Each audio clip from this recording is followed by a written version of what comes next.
आप देख रहे हैं अनहोनी। अनहोनी में आज की कहानी हमारे साथ शेयर की है अविनाश जी ने। तो चलिए बढ़ते हैं आज की इस कहानी की ओर। आज मैं आपको अपने जीवन की एक ऐसी घटना बताने जा रहा हूं जिस घटना के कारण मेरे रातों की नींद उड़ गई थी, और उस घटना को आज भी याद करने से मैं कांपने लगता हूं। दरअसल हुआ कुछ यूं था कि उस समय मेरे पास कोई भी काम नहीं था। काम की तलाश में मैं इधर उधर काफ़ी जगहों पर गया, मगर मुझे कहीं काम नहीं मिला, और जो इक्का दुक्का मिला भी वो भी मेरे पसंद के बाहर। तो मेरे एक दोस्त आलोक ने, जो गांव के ही हॉस्पिटल से एम्बुलेंस चलाने का काम करता है, उसने मुझसे कहा, अविनाश, तू एक काम कर, जब तक तेरी कोई अच्छी नौकरी नहीं लग जाती तब तक तू मेरे साथ काम कर। वैसे भी मुझे एम्बुलेंस लेकर काफ़ी दूर दूर जाना पड़ता है, तू रहेगा तो मेरी थोड़ी हिम्मत भी बनेगी। आलोक की ये बात मुझे ठीक लगी। इस काम में मुझे कुछ भी नहीं करना पड़ेगा और मुझे बैठे बैठे ही पैसे मिलेंगे। ये सोचकर मैंने आलोक को हाँ बोल दिया, और अगले दिन से ही मैं आलोक के एम्बुलेंस में उसके साथ रहने लगा। एक दो दिन तो अच्छे गुजरे, जिसके बाद एक दिन सुबह से ही हमें कोई भाड़ा नहीं मिला, और अब रात भी हो चुकी थी, जिस पर हमने घर जाने का तय किया। तो ठीक उसी समय एक आदमी चलकर हमारे पास आया और आलोक से कहा, भाई साहब, पूरनगढ़ चलोगे?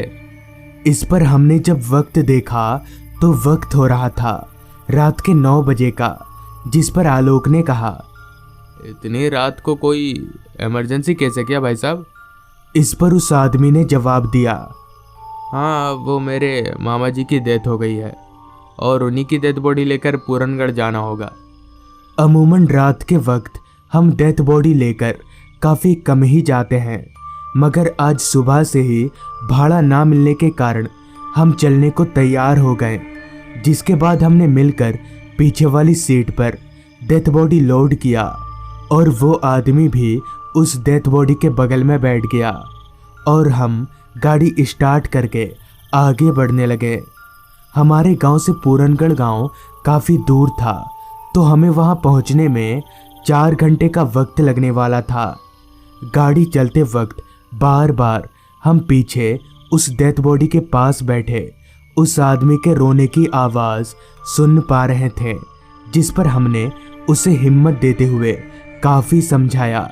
ऐसे ही 1 घंटा गुजर गया और अब मेरी पलकें भारी होने लगीं, मगर आलोक इस अंधेरे से घिरे रास्ते पर एकटक अपनी नज़रें जमाकर गाड़ी चलाए जा रहा था। उसके बगल वाली सीट पर बैठा मैं अपने आप को जगाए रखने की काफ़ी कोशिश कर रहा था, लेकिन देखते ही देखते मैं नींद के आगे हार गया, और नींद ने मुझे अपने आगोश में कब ले लिया पता ही नहीं चला। फिर मेरी आंख अचानक से खुली तो मैं चौंक गया, क्योंकि आंख खुलते ही मैंने देखा कि गाड़ी में मेरे और उस डेथ बॉडी के अलावा कोई भी नहीं है। इस दृश्य को देखकर मैं काफ़ी हैरान हुआ। फिर जब मैंने अपनी निगाहें गाड़ी से बाहर सामने की ओर घुमाई तो मैंने देखा कि आलोक और वो आदमी गाड़ी के बाहर खड़े हैं। तो मैं भी झट से बाहर निकला और चलकर उन लोगों के पास गया और आलोक से बोला, क्या बात है, तुम लोग बाहर क्या कर रहे हो? इस पर आलोक ने कोई जवाब नहीं दिया, बस इशारे से मुझे एक पेड़ की तरफ देखने को कहा। फिर जब मैंने उस पेड़ की तरफ देखा तो मेरे होश उड़ गए। दरअसल उस पेड़ के ऊपर एक कटा हुआ सर लटक रहा था, और वो कटा हुआ सर बार बार हमें देखकर मुस्कुराए जा रहा था। मैं इस भयानक दृश्य को अब और देख नहीं सका, जिस पर मैंने चिल्लाते हुए आलोक से कहा, आलोक आलोक, गाड़ी घुमा जल्दी। मेरे इतना बोलते ही हम तीनों भागकर गाड़ी में आए और गाड़ी घुमाकर वापस लौटने लगे। हम इतने डरे हुए थे कि हम चुपचाप अपनी सीट पर दुबक कर बैठे हुए थे, मगर हमारा पूरनगढ़ जाना भी बेहद ज़रूरी था। अभी मैं कुछ बोलने ही वाला था कि तभी आलोक ने कहा, एक दूसरा रास्ता है पूरनगढ़ जाने का, तो हम उधर से चलते हैं। इतना बोलकर कुछ आगे जाते ही आलोक ने गाड़ी को बाएं मोड़ लिया। तो बाएं मोड़ते ही हमारे सामने एक लंबा सा रास्ता था जिसके दोनों ओर बस अंधेरा और जंगल ही जंगल थे। अंधेरा तो इस कदर फैला हुआ था उस रास्ते पर कि हमारी हेडलाइट की रोशनी भी कम पड़ रही थी। मगर गाड़ी में बैठे बैठे मेरे जहन में बार बार एक ही सवाल दौड़ रहा था कि उस कटे हुए भूत को देखकर आलोक और ये आदमी पहले क्यों नहीं भागे? क्या इन्हें डर नहीं लग रहा था?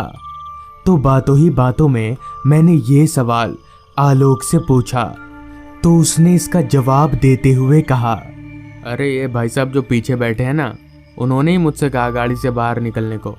तो पता नहीं उनके बोलते ही मुझे क्या हुआ जो मैं गाड़ी से बाहर निकल गया। आलोक की ये बात मेरे मन में थोड़ी खटकी, मगर फिर मैंने भी इस बात पर उतना ध्यान नहीं दिया और आगे बढ़ते रहे, क्योंकि हमें कहाँ पता था कि हम इससे भी बड़ी मुसीबत में अभी फंसने वाले हैं। खैर, कुछ देर तक तो हमारी गाड़ी ठीक चली, फिर अचानक ही हमारी गाड़ी झटका खाने लगी और 2-3 झटकों में ही बंद पड़ गई। हम तो पहले से ही डरे हुए थे और गाड़ी को इस तरह से बंद होता देख हम और भी डर गए।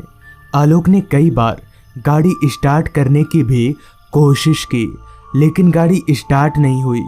जिसके बाद मैंने और आलोक ने गाड़ी का बोनट खोलकर भी चेक किया, मगर हुआ क्या है ये हमें समझ नहीं आया। अब हम बड़ी मुसीबत में फंस चुके थे और हमें समझ नहीं आ रहा था कि हम करें तो करें क्या। तभी मुझे जंगलों के बीच कुछ दूरी पर कुछ टिमटिमाती लाइटें नजर आईं। उन लाइटों को देखकर मैं थोड़ा खुश हुआ कि हम वहां से मदद मांग लेंगे। ये बात मैंने आलोक को भी बताई तो उसकी चिंता थोड़ी कम हुई, जिसके बाद हमने तय किया कि हम तीनों एम्बुलेंस को यहीं लॉक करके डेथ बॉडी को स्ट्रेचर पर लाद कर उस गांव की ओर जाएंगे और गांव वालों से मदद मांगकर रात वहीं गुजारेंगे।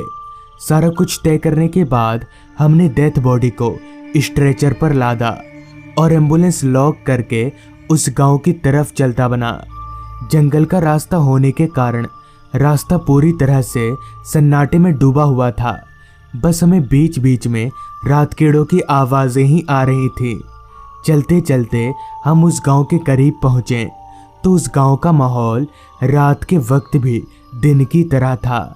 इतनी रात होने के बावजूद भी गांव के सभी बच्चे खेल रहे थे और गांव वाले भी दिन का सारा काम अभी रात को ही कर रहे थे।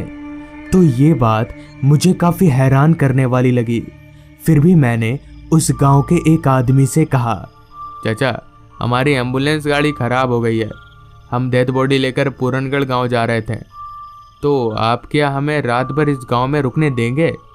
मेरे इतना बोलते ही वो बुजुर्ग आदमी ना जाने क्यों हमारे साथ आए उस आदमी को घूरने लगा।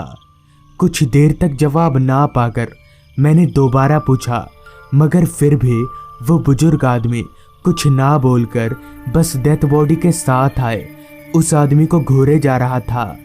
तभी एक बार मैंने जब अपनी निगाहें नीचे घुमाई तो नीचे का नज़ारा देखकर मैं जोर जोर से कांपने लगा, क्योंकि जब मैंने नीचे देखा तो उस बुजुर्ग आदमी के पैर उल्टे थे और साथ ही साथ उस आदमी के भी पैर उल्टे थे जो डेथ बॉडी के साथ आया था। यानी कि वो पूरे गांव वालों के साथ ही साथ वो आदमी भी भूत है जो हमारे साथ आया था। तभी मैंने आलोक को कहा, भाई ये सभी भूत हैं, जल्दी भाग यहाँ से। मेरे इतना बोलते ही आलोक भी मेरे पीछे पीछे भागने लगा। भागते भागते हम एम्बुलेंस में आए, मगर इस बार एम्बुलेंस स्टार्ट करते ही एम्बुलेंस एक बार में ही स्टार्ट हो गया और हवा को चीरते हुए वहाँ से हम लोग भाग निकले। फिर कुछ दिनों बाद हमें पता चला कि कुछ साल पहले बाढ़ आने के कारण पूरा गांव डूबकर मर गया था। तब से उनकी आत्माएं हर रात गांव में ही भटकती हैं और वो आदमी भी भूत था और वो डेथ बॉडी एक छलावा। तो दोस्तों, ये थी आज की कहानी। अगर आपको ये कहानी अच्छी लगी हो तो चैनल को ज़रूर सब्सक्राइब कर लें। तो मैं आपका दोस्त आर्यन जल्द ही मिलूँगा आपसे ऐसी ही एक कहानी के साथ।